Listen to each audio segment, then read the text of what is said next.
Thanks again for joining us. I'm Katrina McAfee. I'm the Director of Growth Marketing at Association Analytics.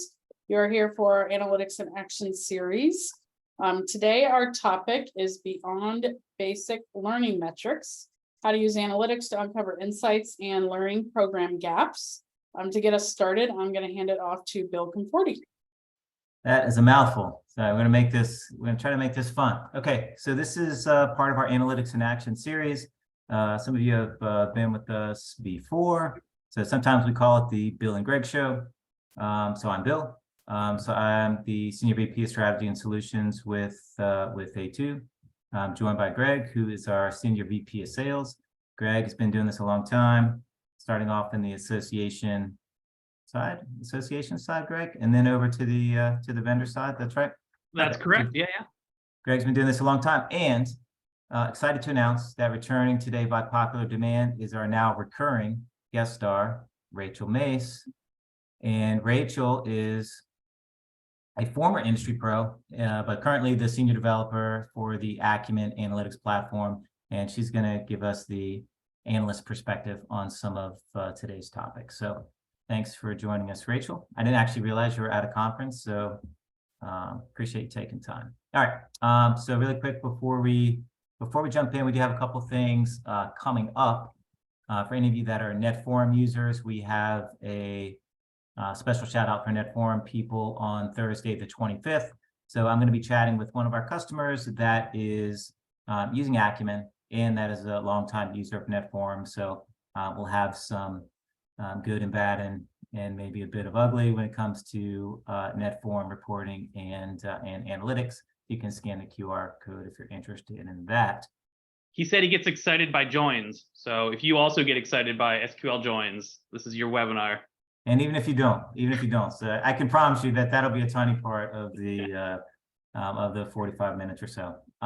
Also, coming up on June the 13th, this one's going to be really cool. It's a panel discussion. It's all about engagement, but not like the wonky engagement scoring stuff that we sometimes talk about. Although, don't get me wrong, that's really cool. This is going to be about broader engagement, different tools that you can use, different methods that you can use. So we've got some guest stars on that one.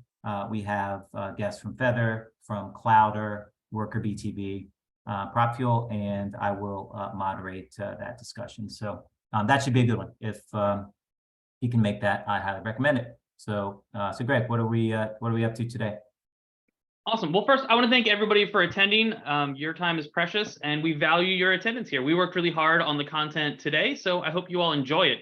We're almost done our intro. We're going to jump right into a poll in a second here and start getting your feedback so we can incorporate that. And as always, we'd love to see you participate in the chat. If you have any questions, feel free to drop them in there. If you have a comment, if you want to agree or disagree with us, love to hear it in the chat. We're going to be talking about the learning program gaps, right? Not the gaps in the learners, the gaps in the learning program itself. We're going to walk through a framework on how to analyze that sort of stuff and make decisions about it. We're going to go over some key business questions and how we think about them and how you might want to think about them. And at the end, instead of summarizing everything you learned, we are going to focus really hard on concrete takeaways that you can do right away with your data. So for the new folks for joining us, thanks for joining us. Welcome. We are Association Analytics. If you're not familiar with us, we are a software company based out of Northern Virginia, exclusively focused on helping associations love their data. And that might sound crazy, but as you sit through the webinar today, hopefully you'll get some really good understandings that loving your data allows you to get insights and take actions that help you better run your association, better serve your members, and better achieve your mission. And that's our goal as a company, is working with you to help you better love your data. Speaking about data, we did some research and we found some data about learning programs. Bill, you want to tell us about our research here? Yeah, I do. Thanks. So just really quick before we go to the next slide, who wants to take a guess at what the most commonly cited #1 member benefit is? Discount at the annual conference, obviously. Great. There we go.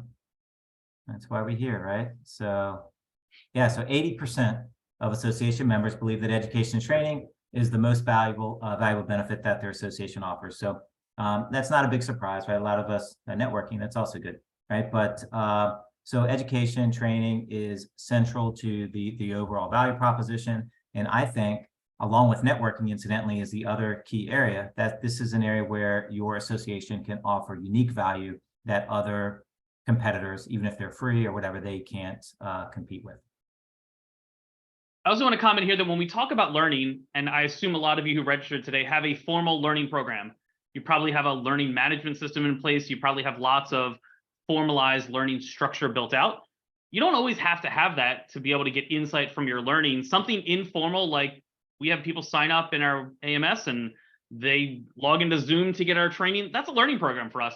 That's enough data to be able to analyze to get insights, and you'll be able to get some benefit out of today. But the deeper you get into learning, the more sophisticated your software becomes, the more data you're collecting, right? When we implement an LMS, we're not only collecting the idea that someone registered, but we're getting all this extra insight in it. So as we get more sophisticated with our programs, we're going to have more data we can analyze. It's going to be able to give us more insights, but you don't have to have a full-blown LMS to be able to use the things we're talking about today. Agreed. Yeah, so we've got some other answers here. Aside from training and networking, we have industry insights, and we have staying up to date on current trends. I think those two are closely related. And incidentally, those are very often goals of your learning programs, right? To keep people up to date with what they need to know in the industry. So with that, which best represents your association's goals when it comes to education and learning? So we're breaking the mold a little bit and allowing you to choose two answers, right? So you don't have to choose only one, but if I can ask you not to choose more than two, that would be great. And if you select other, tell us about it in the chat. Goals with learning. I wonder why we want to assess our goals.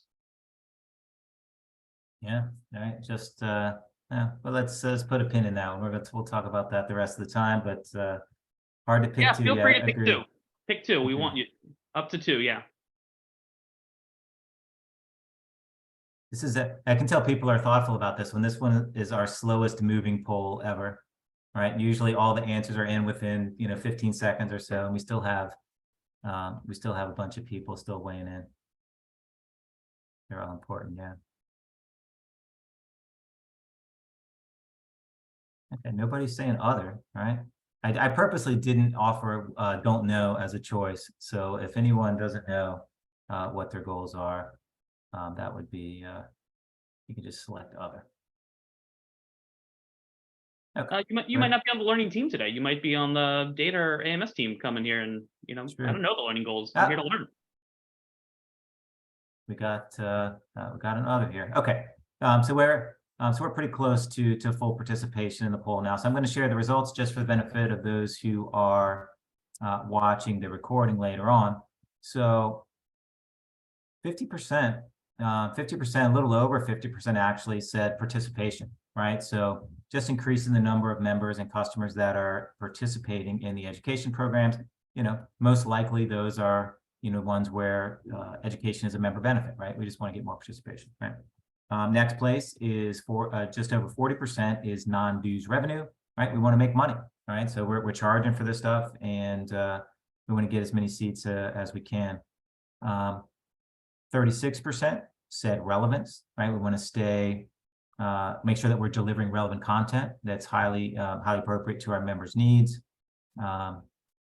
Industry standards and certification, right? So they want to keep up to date, right? So a couple of people mentioned that already with what's happening in the industry. So that was about 25%, and 29% said quality.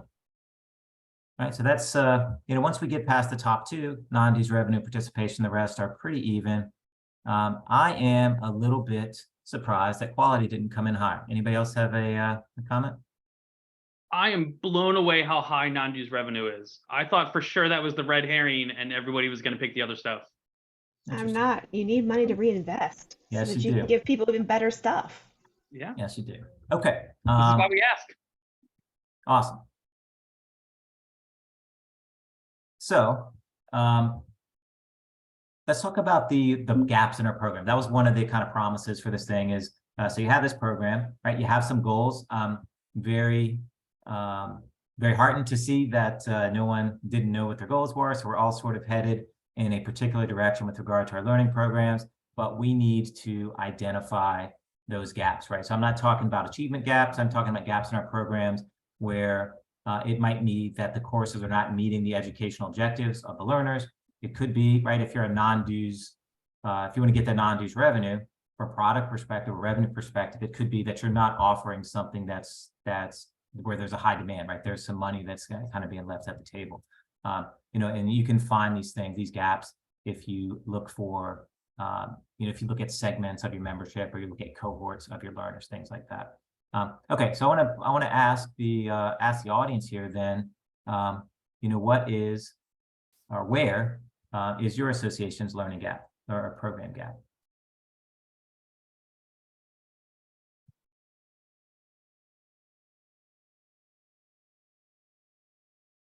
No takers on that? I'm typing.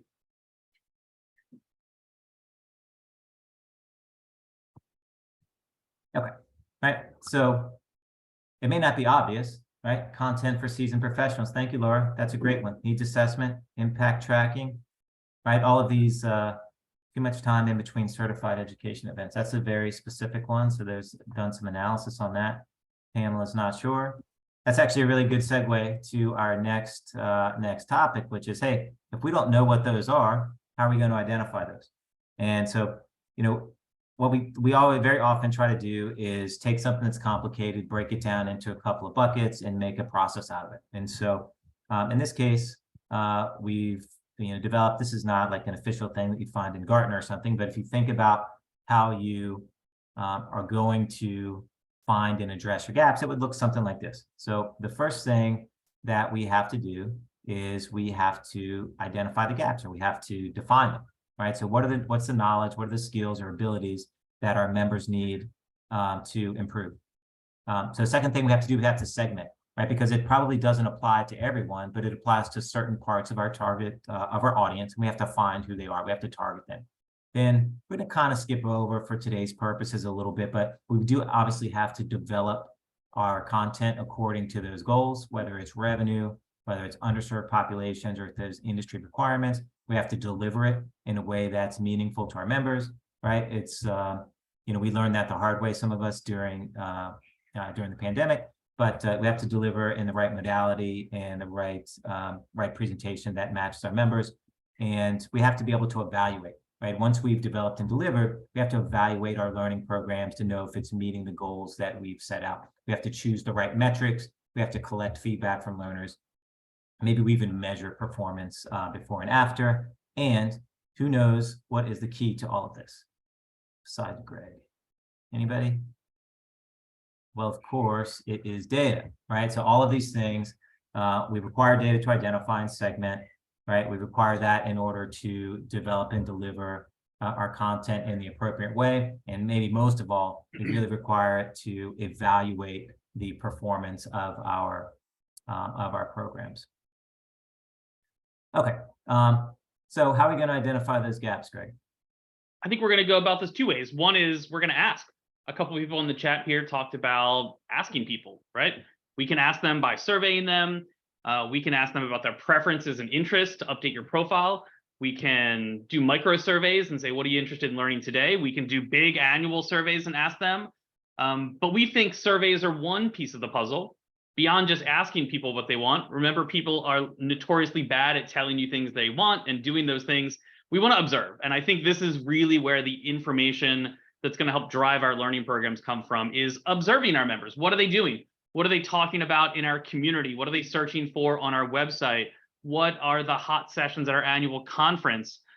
What emails, when we send out, this link gets clicked a lot, right? There's lots of places where people are telling us what their intent is. And if we can observe that, we can have a huge impact on the type of content we create and ensuring, as a couple of people here said, that we're covering relevant things. We're covering those hot topics that people are talking about. If this is a hot topic in our community, are we creating learning around that topic and then marketing to those people who were just talking about it? That's the key with listening. Now, there's a big challenge here. Is a lot of times identifying these gaps through observation is not in the learning system. This is what we refer to as OPD, other people's data. And you've got to go out there and interact with other departments or pull this data in from other places to be able to get all this insight. Awesome. Thanks, Greg. So Rachel, let's be a little bit more specific, as with your analyst hat on, Like what does all this look like in the day in the life of an analyst, right? We see a bunch of charts in there. What does all that mean? So if I know that I don't know things about what people really want, I'm going to assume that I need to look everywhere where I have access to reasonably. So I'm going to look for places like, as you see here, the community analysis. I'm going to look for topics that are popular in the community because people may not realize they need education on something, but they're searching for answers in our community. And I'm going to evaluate that. I'm going to evaluate things like events data. What webinars are people going to? Where are they popping up? Because they may not realize they need that information, but they're asking for it by showing up at those places. So I'm going to look at pattern behaviors that I can kind of draw towards these segments and different pathways. Okay, they search for this topic in the community. They want to know about the CAE in our community. Well, what's interesting is they actually attended a webinar about, earning your CAE. Maybe we're going to offer a learning program that prepares you for the exam. And that's like the ASAE example, which is kind of like our our one thing we can all relate to, but it's kind of like that. Like you start gathering these little bits and pieces from different areas, and you can go even further, honestly. Like you should be looking at what your web searches are because we are a society conditioned to Google things. And one thing I did want to note here, and I was reviewing this earlier, I was like, how Amazon figures out what we might be interested in? It's entirely behavioral data. What web pages are we going to? Where do we linger the longest? Look at your website data. Where do people linger? Where are people lingering at your conference? What sessions are overloaded with people? What topic areas do people just always seem to gravitate towards? That's going to tell you a ton of information. And yes, surveys and evaluations will too, but when you put people on the spot, they may not be able to tell you everything that they're missing. Great, thanks, Rachel. Yeah, so I think just we kind of mentioned this a couple of different ways, but I think one of the key things is look for like discrepancies, right? Where things don't align, right? We have a popular course where you don't have you don't have events, you don't have publications to support it, and vice versa, right? You have things that people are searching for in the community or other places, but it's not reflected in your learning management. So, okay.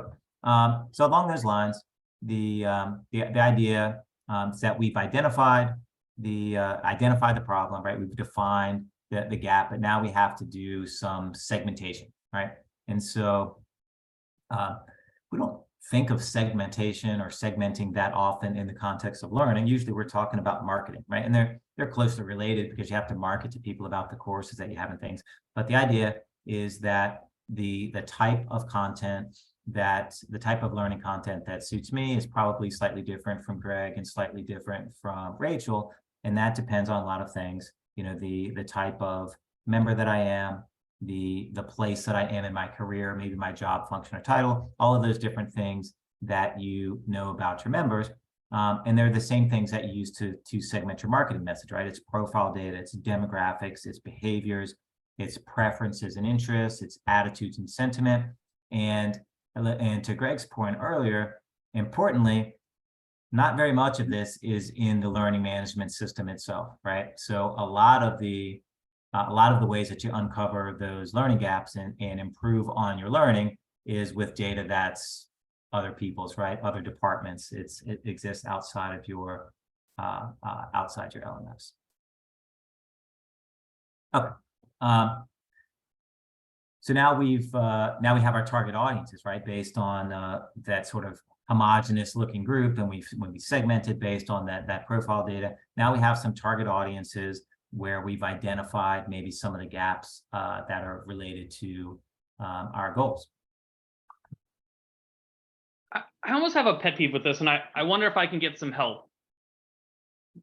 Is it okay for one course to be relevant for all members? Is that all right? Or is it supposed to be where like only certain members are aligned to certain courses? Because I think, if we have a course on, if we're a nursing association, we have a course on CPR, wouldn't everybody want to take that course?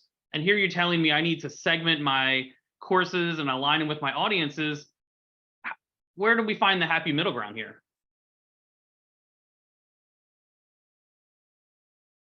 It's a good question. What do you think, Rachel? I'll give you first stab at it.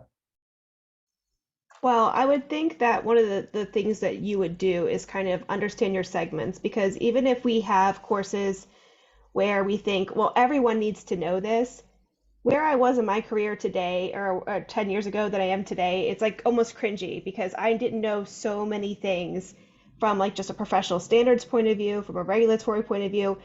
And so I think you need to think of your audience as different people in terms of journey pathways. So, you have your people my age who are like around mid-career, and they're going to be looking for an entirely different slate of education than, say, your early career people. And then someone posted seasoned professionals, and this is a big one because we think that once you've kind of gotten into the groove, you don't need any more extra learning, you're fine, right? No, you're not.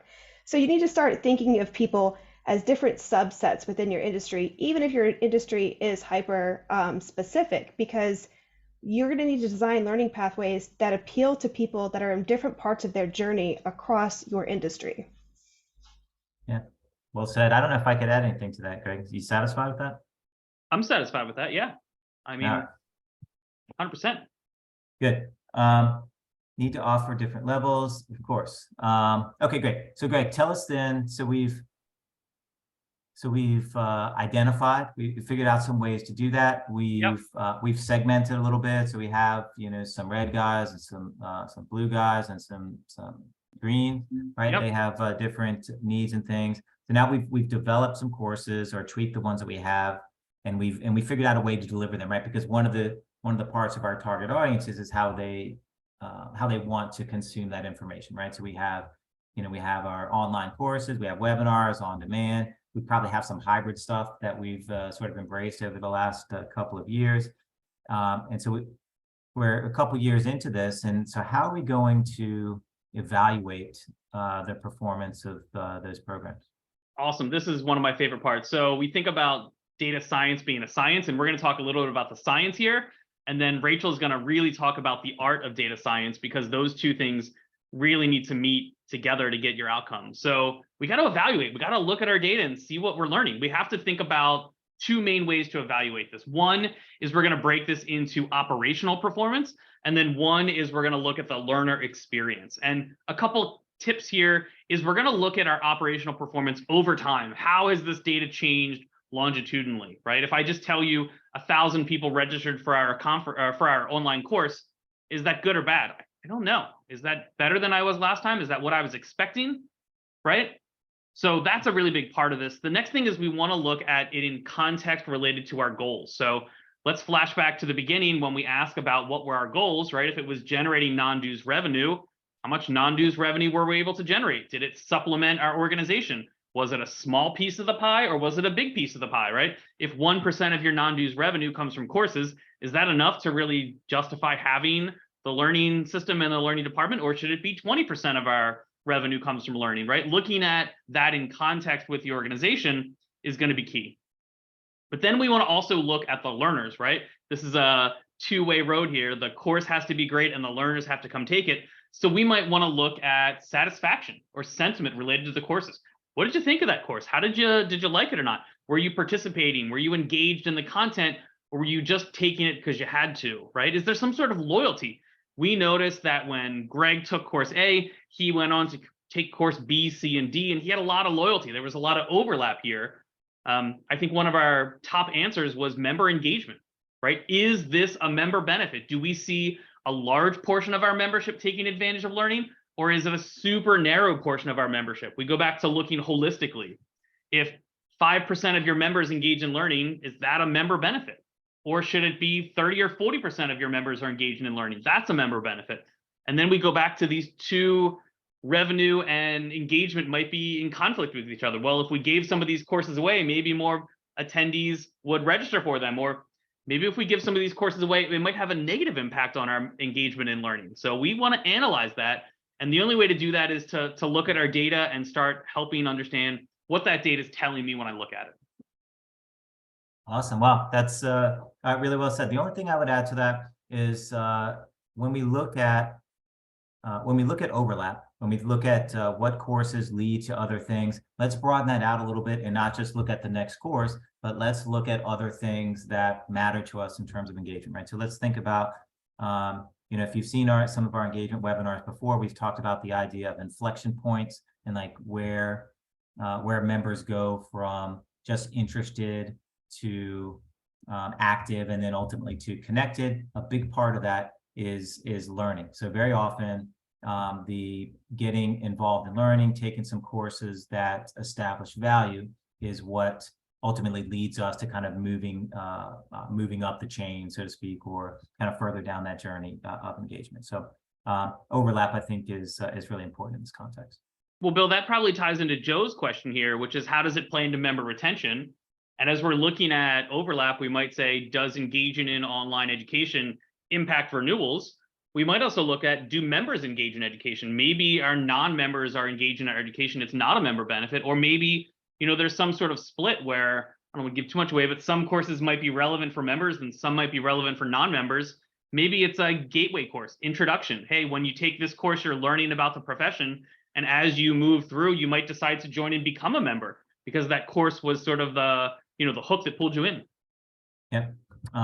Yeah. So we do. I think we do a whole hour on this topic at other points. But so my answer to Joe's question is that in two ways. So one is when it comes to engagement, education is a big part of engagement. And that we look at engagement as something that's subjective, right? Which means that you choose the activities, you choose the weights, and it's ultimately up to you whether engagement is a big part of your, whether learning is a big part of your picture of engagement, or maybe it's a small part, right? So that part is subjective.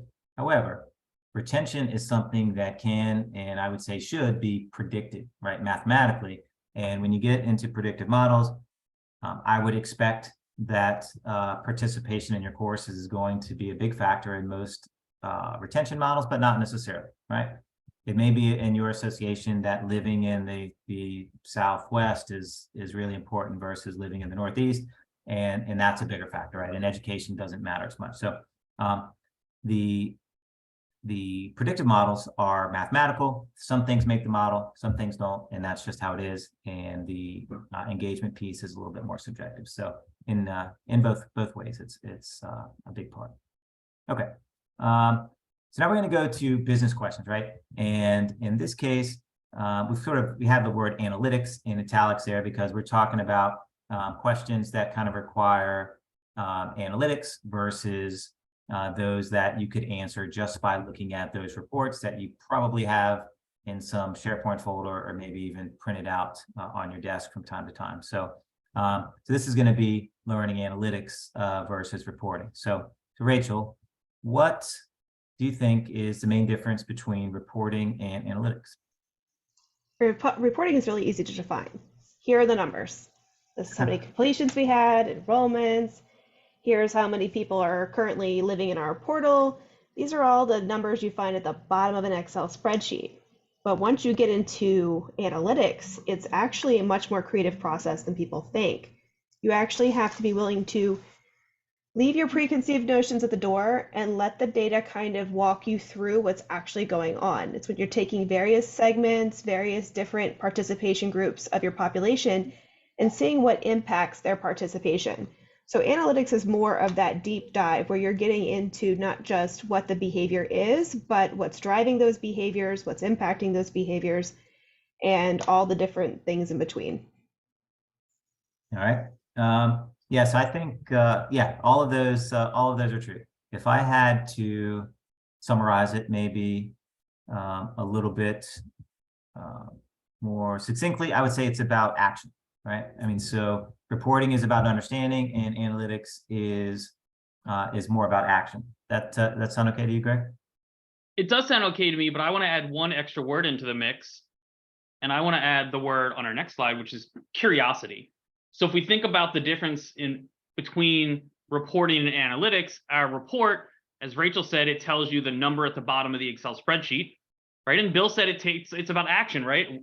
Are members more likely to enroll in this specific course? Our action might be an email to them. Or does this topic, change based on completion rate? I might update my courses, or I might remind people to finish them. All of this really, though, depends on curiosity. If you run the report and get the number at the bottom and go, yep, that's it, and move on with your life, you're not doing analytics. You're not trying to understand what's happening and improve it. And this level of curiosity is where that science starts to meet that art, where we're going to start asking questions about our data. We're going to be curious about it. We're going to go in there and do some exploration. We're going to click around, maybe in a guided process where I'm looking for something specific, or we just click around in an unguided process. I'm not exactly sure what I'm expecting to see here, but I want to look at it and just sort of ask some questions. What makes sense and what doesn't make sense? And if it doesn't make sense, what's going on there? Why is this happening? How can I better understand this? I think that curiosity is what drives the business analyst, because they're really like looking, I don't know what I'm supposed to find, but boy, I'm excited when I find it. And I think this next sort of exercise we're going to walk through with Rachel is going to put you in that mindset of the curious business analyst. How are we supposed to ask these questions, and how do we approach the thought process behind the data we're looking at when we do that?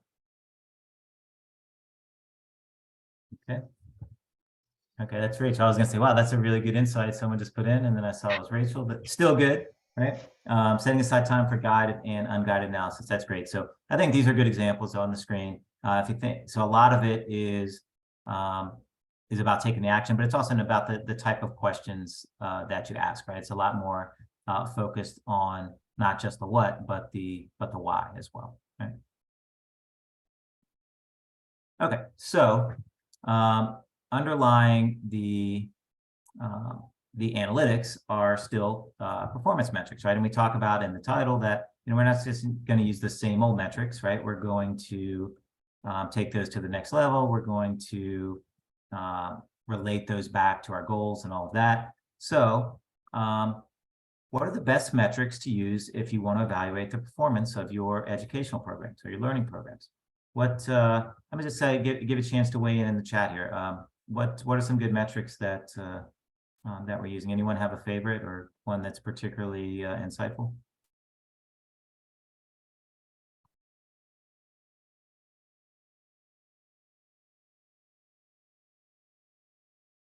I'll also take, if anyone can guess what's going to be the answer to this question on the slide. I bet that's like kind of a softball.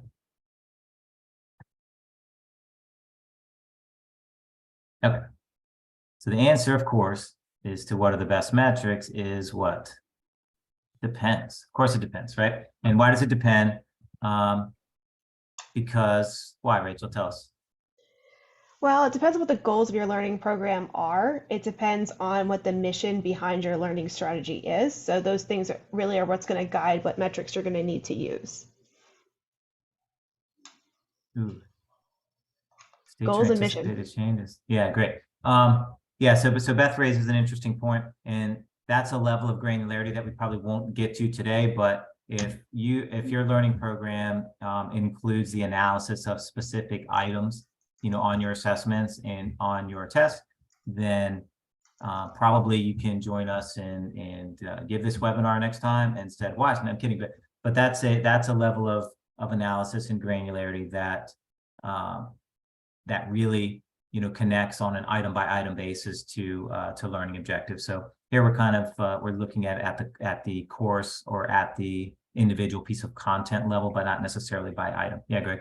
We didn't cover this in this session, but we were hoping to. If you know a psychometrician or happen to be one, let us know. We'd love to talk to you and have you on one of our webinars, because that's sort of the science of engineering each individual question, and we'd love to dig into that for a future webinar. Yeah, so Matt prefers open-ended survey comments. Yeah, I think Rachel made the comment when we were talking about this, that's where you get some of the best insights. It does require, you know, some tools, you know, to sort of curate through all that. I mean, you don't want to be in a situation where you just sort of manually read all of those comments and then, you know, and then shelve those in the PDFs or whatever until next year's conference. So, okay, so let's talk about some metrics, right? So these are performance metrics, and on the left are some of the different goals that we had, right? So some of us said that non-dues revenue was our primary goal. So for this, of course, you know, we're going to look at things like sales, right? What the dollars of course sales. We'll look at the percent of overlap, right? So that's that idea of you know, people that purchase this course, do they go on to purchase other things, right? So we want to emphasize courses that have an overlap with other revenue generating activities. All right, so what about participation? This was our most popular, right? So this we're going to count registrations, of course, right? That's kind of table stakes. But also, what about the percent of members, right? Or the percent of non-members that are taking each course? And especially if you look at that in terms of segments, right? We have these courses that are really popular with members, right? But then we have these that are really popular with non-members. And by the way, the non-members are the ones that have to pay for it, right? So these are all good pieces to the puzzle in terms of how do we get the most non-dues revenue from our courses. Okay, so this one I think is my favorite. I was a little disappointed it didn't come in higher on the survey. But what if our goal is to improve our quality, right? And if you're one of those associations that looks at the individual items, right, on your test, you're doing that for one of two reasons. One is it's regulatory requirement, right? You have to do that. Or it could be both, right? And the other one is you really want to improve the quality of your programs because yes, you want to generate revenue and yes, you want participation, but at the end of the day, it's really critical that every learner that completes your courses learns something very specific, right? And that's an industry skill, or that's a certification that really matters, right? So maybe it's certifying people in security or in a medical field or something like that, right? This is something where you can't afford to have misses, right? So you need to really increase that quality, right? So you might look at completions, you might look at pass, you might look at how many people finish and make it through to a certification. On an individual level, you want to make sure that your learners are happy with the courses. You might look at satisfaction, and of course, you look at benchmarks, right? How are our training courses comparing to or keeping people aligned with industry benchmarks? So that requires like bringing in some external data, which can be a bit cumbersome, but they're tools to help you do that. Okay, what about relevance, right? This is course of count of registrations by topic. We might look at dollars per topic. We care about satisfaction. What about session engagement? Greg brought this one up, right? So what's going to happen if I have a bunch of content that's not relevant, right? People are going to, the title looks relevant, but the content doesn't deliver on what the title says, right? So what happens is people jump in and we get a lot of abandons, right? They watch the first few minutes and then they go away. So we want to look at session engagement. And then what about modality, right? Maybe I have highly relevant content, but we know that certain segments, they don't watch online content. They want to come in person, right? I'm not offering it in the right format. And so therefore my relevance is going to suffer. I want to jump in real quick because I think modality is one of those areas where we all have preconceived notions about what our members want and how they want to engage. But time and time again, I hear stories about, well, we provided a virtual augmentation to our physical conference and people loved it and they attended like gangbusters, or we were only delivering virtual content and we went back to having in-person content and people loved it. So I think as we're testing out our learning modalities, switching it up, providing different modalities to different populations, and don't assume that young people want to do it online and seasoned professionals want to come in person, and test it out and find out what happens. You might find that populations will surprise you, and this is how we can have a bigger tent and we can have more engagement because we're providing the modality that people are most comfortable with. And it might change, right? The modality I want to attend today might be different than the modality I want to attend in the spring or in the summer. So just keep offering them and test your data and evaluate and see what's happening. Yeah, I think that speaks to development as well. If you think about like how much more common it is to repurpose content like kind of across your association when it comes to, hey, we're doing a webinar right now, but it's also going to be a blog and it's going to maybe be a white paper. It's going to be something else. You can do the same thing with your learning. If you develop the content starting from the idea that it's going to be in multiple modalities, right? You're going to deliver this in person and you're going to also deliver it online in some cases, right? Some things are specifically online or the other way around, but you can increase the reusability of that content, right? So that's something that marketers have been doing for a long time, but you can also take that advice for education as well. Okay, certifications and benchmarks for industry. So this is really, again, keeping up with industry. Are our certifications still popular? Are they, what percentage of the addressable market holds our certification, that sort of stuff. Okay. So now we're going to get into the questions, and we're going to ask Rachel to put on her analyst hat. And so here's an example, right? So all these questions, we didn't pick them totally at random. These are things that we have conversations about learning and learning management systems. And these are the kinds of things that analysts at associations want to be able to figure out, right? So we have some credits, we have some courses, some get credits, some don't. What about, how does that affect completion rate? So assuming that your goal is a higher completion rate, I think I made a joke about this in the rehearsal. May want it to just be enroll and pay for the course. I don't care if you complete it, kind of like a gym membership. But assuming that your goal is that participation and that completion of that course, we analyze here a use case where we want to know if the credits being a factor is affecting whether people are completing the course. And in this particular case, it is. So on the top one, you see that for 22K credits, we have a 50% completion rate. That's that gauge over on the left. And then below it, credits earned is blank. In our system, a blank means 0 or none found. So if there are no credits offered, you'd see the word blank. And on the left, we see that where credits are not offered, we only have a 38% completion rate. Then interestingly, we get additional data from this. We see that our course sales on the top are double, almost double of that on the bottom. And our average days to complete the course is half that of the course on the bottom. So the credits being offered not only gives us a higher completion rate, but also gives us less time to complete the course and a higher course revenue. So we can learn a lot sometimes just by digging into the data, even beyond the initial question that we asked. Yeah, yeah, great. So when we looked at this one, it's like, wow, you know, the courses for credit, you know, there's a very small amount of them in relation to the non-credit courses, which are not really generating much, you know, in the way of sales, and plus they're taking much longer to complete. So I think there's maybe an action that you could take in there, right? If this is a situation that was, you know, untenable for some reason, definitely makes sense to sort of reevaluate, maybe offer, depends how you define completion rate. That's true. That's true. You know, so for a lot of these things, there are different markers, right, for what means complete. It's maybe even a little bit more complicated if you think about abandonment, right? And that's one we talked about a lot. It's like, how do you know when I've really abandoned this course and I'm not going to complete it, or it's just I've let it sit on the shelf for a long time. So yeah, there's a great point in that. Okay, let's take a look at another one.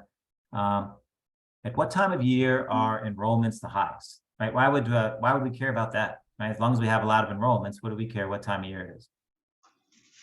Okay, so this is something I heard when I first started in the association industry that actually surprised me. I was like, why wouldn't you want everyone to do this all year round? And they're like, well, we have other programs we'd like people to participate in, and since people are limited in their time, we don't want our courses to cannibalize these other programs. I was like, oh, so we do only want people to do these things during certain times of year. So that is one instance where an association may choose purposely to keep their kind of new offerings of courses and that learning timeline, that peak that you see there, limited to a small span. And so depending on what your goals are, you may actually want to see that peak the way we see it there, or you may want to smooth it out. All right. Anything to add, Greg? Yeah, Bill. So I think this is an interesting point Rachel made, is we may want this situation to exist. We may not want this situation to exist. I would say step one is analyzing when it happens, but then step two is being curious about what are the external factors that cause this to happen. Is it teachers are going back to school and need to be recertified, so they're all cramming to get their certifications? Is it our test is in December and we know it takes about 3 months to get through all the course material, so everybody enrolls in September to take the test in December? Maybe the external factors aren't a good reason to allow this, and we want to split this up, right? It might be that we want to smooth this out and have 2 big spikes throughout the year. ASE offers the CAE, you know, you can sit for the exam twice a year, right? That sort of allows them more capacity throughout the year to service people and to make sure everything's going on. It also might be like, when do we introduce new courses? A bunch of people here talked about, you know, keeping up with trends and making sure we're covering all the hot topics. If we're going to do that, we sort of need some downtime where we're not in panic mode. We do have the ability to slow down and start building some courses. So we can actually say, okay, we're going to launch these in, February and March. We're going to test them out a little bit. It's not going to be crazy. So if we mess something up, it's okay. That way we're ready for prime time in August and September when it all gets ramped up. So just because you have this one spike year isn't a bad thing. But I would say, ask yourself the question, is this what we want our long-term situation to be? And if it's not, what external forces cause this spike to happen, and what might we smooth that out? Do we want this to be even throughout the year? Do we want to have 1 or 2 spikes a year? What do we want? And then you have the fun part of changing those external factors to smooth out your curve or to change it to be how you want it to be. Awesome. Thanks, Greg. I don't know if you talked about this or not, actually, but I think the other thing that I would say is if you have spikes and there are not things that you want to try to manipulate or smooth out, you can take advantage of that, because that's also the best time to launch the course, right? So if you know that courses are particularly popular, certain seasons or certain times of the year, I bet that the way this works in most associations is you come up with a topic, you develop the content, and as soon as it's ready, you rush it out the door, right? Because you've been working on it for a long time. You want to get that launched, but just like things like when is the best time to send an email or when's the best time to communicate other things that you do, the best time to launch a course is not necessarily the second that it's complete. So I encourage you to take a look at that. Bill, let's Okay. get crazy and change our pricing depending on when you buy the course. Ooh, right. Penalize those last minute last minute certification CPE people. Okay.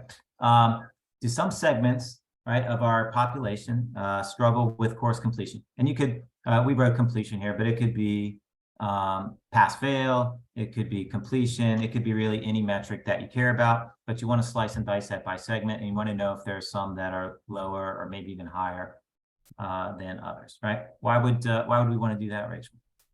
Well, we may want to see if there's a certain group or a certain category that's really latched onto our courses, but we're kind of missing a few key people in our industry. So this graphic is fantastic because it shows us so much with just 2 simple bar charts. In the first one, all the way over on the left, you see that our executive consultants are more likely by a large margin to complete a course.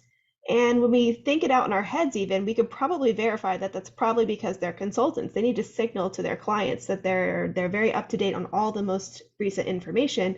And showing that you've completed these courses is a great way to do that. But then we see a drop with the executive director, and then even further drop with the deputy executive director. But let's say that the deputy executive director, that person needs to stair step, from that deputy position to the final executive director position. What courses do we have for that? Are those courses hitting the mark? Are those courses taking into consideration the time constraints somebody in that position might have? When you look at something like this, it gives you a lot of information, but a good visual will also give you a ton of questions. Awesome. Yeah, so when I looked at this one, I was looking more at the bottom one where we segmented it by member types. We have our gold members there, and they have kind of a lower completion rate than others, which you might think is because the courses are not relevant, or they're not satisfied with those courses, or they're not meeting learning objectives. But if you look at the numbers, there's actually quite a lot of enrollments. The completion, the days to complete is pretty short, right? It's only taking 27 days to complete, and the average rating is 4 out of 5, right? So they're highly rated, and the time to complete for those that do complete is pretty short. So we can take from that, maybe, right? I mean, we don't know for sure, but it's definitely worth looking into, is that, the courses are pretty relevant. The material is not too difficult, right? Because the ones that complete are doing it fast, but maybe there are some external factors, environmental or something to do with their careers or something that we could look into, and maybe there's an accommodation that we can offer, something like that. So it doesn't always mean your courses are bad because the completion rate or some rates are down. So that's where analytics comes in. We have to find out the why, so then you can take the appropriate action. Okay. So what about instructors? Is that something that that people track, right? Is that a thing? Does anybody that's on the call today sort courses or keep track of courses by instructors? So we have a handful of cases of those that do, and when we look at that, we can sometimes find discrepancies based on the instructors. So Beth says definitely. Great. So what, any comments on this, Rachel, just other than this is one of the a worthwhile dimension to keep track of in terms of our overall metrics? Absolutely. I would be looking at things like, does this instructor have a higher or lower completion rate than another instructor? What's the course ratings look like for this instructor compared to others? I was going through the data the other day, and I saw that most of the evaluations were Likert 4 or 5, and I was like, oh, 4 or 5, okay. And then I got to one course, and it was like an average of 2 and 3 for this one instructor, and I was like, what is happening here? What is it? Like, it takes quite a bit for people, after a course that are just filling out like a random session evaluation to mark somebody pretty low. And I think that's sometimes where you find the anomaly. If somebody's getting low marks, it could be that their content is hard to digest, or maybe there are tech or audio visual issues if it's an online course.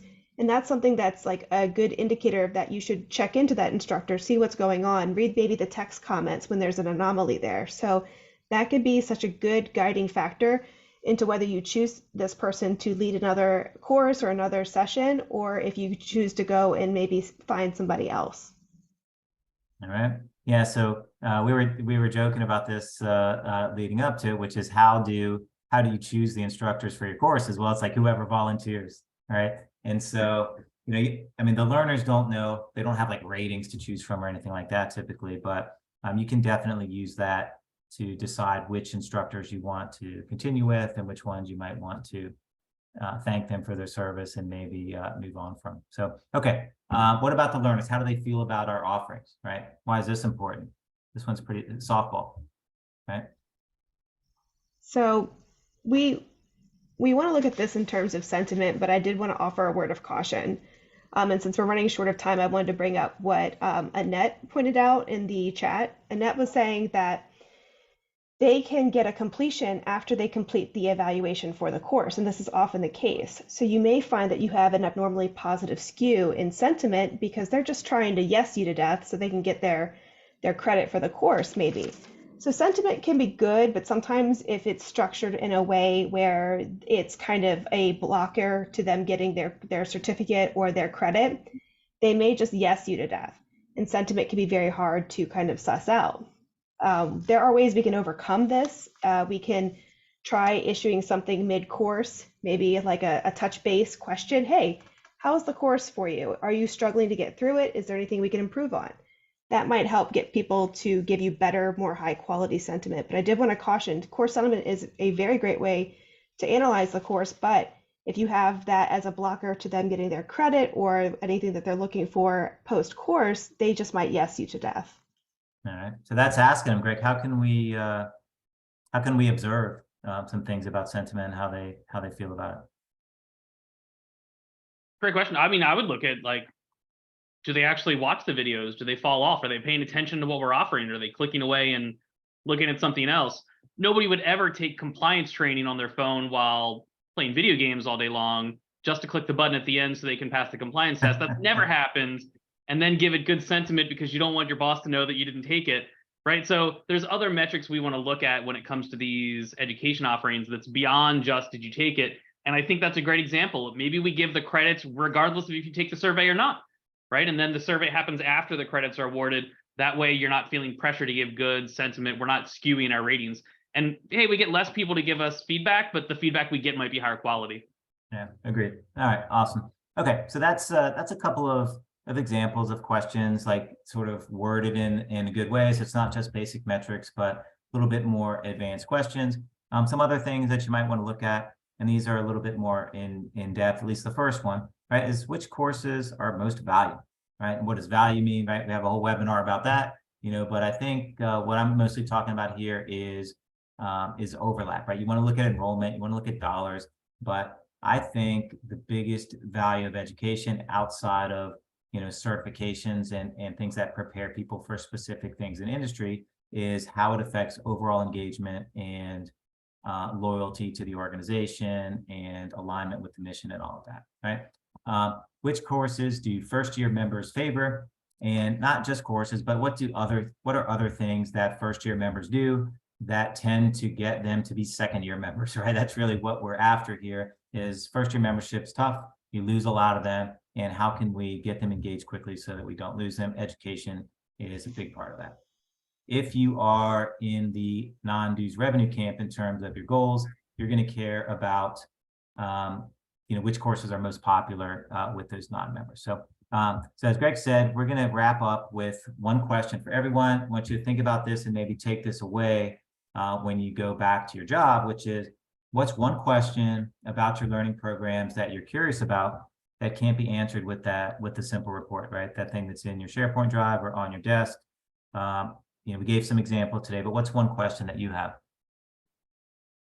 Not everybody can type it into the chat, but maybe write that one down.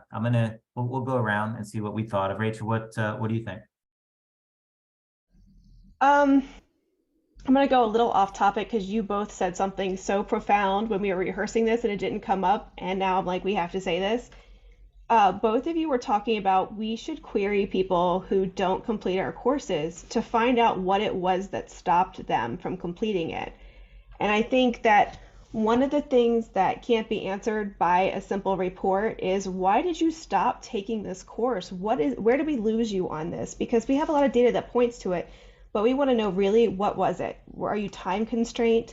Yeah. Or is it just bad material? And when you said that in rehearsal, I was like, yes, that is awesome. Good. So if anybody that answered quality or relevance in the survey earlier, that's a good question for you to try to answer. What do you think, Greg? We rehearse these things? Breaking the wall here. Okay, so mine, I think timeline's really interesting. I want to see the peaks and the valleys in our learning. Is that intentional? Is that something we want to smooth out to make operations easier for us? Is that something we can use for marketing purposes or pricing purposes, or can we bundle that with membership, or can we bundle that with our renewals, right? I think that seasonality of when online learning hits and why is pretty interesting. And I think when you get to the bottom of that and understanding what those external forces are, it's going to give you a lot of insights that allow you to impact other areas of the business, right? To Joe's point, hey, if we can see there's a spike here and people aren't renewing, let's tie the spike to renewals. If we can see that there's a connection here with our annual conference, right? We want to have it the opposite time of our annual conference, so we're not cannibalizing attendees' attention spans or budgets. We want to really understand how this impacts the holistic organization, and I think that'll give us a ton of insights. Awesome. Right. So if you're in the participation camp or maybe in the non-dues revenue, great question for you. For me is, I would say, what are the common characteristics of the highest and lowest rated courses, right? And this one is more about quality. It's more about relevance, right? So what is it that gets, Rachel's course a high rating and my course, not such a high rating, right? Because we want to try to repeat that. So encourage everyone to think about your own questions. And don't just rely on those, those basic metrics that you get in the report. So I want to add a bonus in from the chat that happened way earlier, which we talked about the courses and the learners, but we didn't talk about the long impact on the learners. Did the learners advance in their career? Were they more successful at their job because they took the courses with us? I would love to be able to track something like a title change connected to education and certification. If Rachel was the director, was she then the senior director because she got certified and that led to a promotion for her? Are there those impacts we can see? We might need to do some proxy measuring. We might need to do some surveying, but I think that would be a really fun question to analyze. Awesome. Yeah, great. Yeah, great input in the chat as well. Really appreciate all of that. Here's one resource. Excuse me. This is that's a brochure about Acumen Learning. This is a way to shortcut some of the things that we talked about. Connect your LMS, connect your other systems, and get some of these insights as it relates to not only your learning, but to the overall engagement. And finally, as we wrap up, just a reminder, have a couple of cool things coming up. Net Forum users, shouldn't be that hard. We're going to talk about that with an expert on that topic. And we have this really cool engagement panel. Got 5 experts, from 4 experts plus me. I shouldn't say 5 experts. 4 experts from some really hot companies that are in the engagement space. That'll definitely be worth your time. So look forward to seeing you there, and really appreciate all your time today. Thank you, Greg, and thanks to our recurring special guest, Rachel Mace. Thanks everybody for attending and all the great chat we had.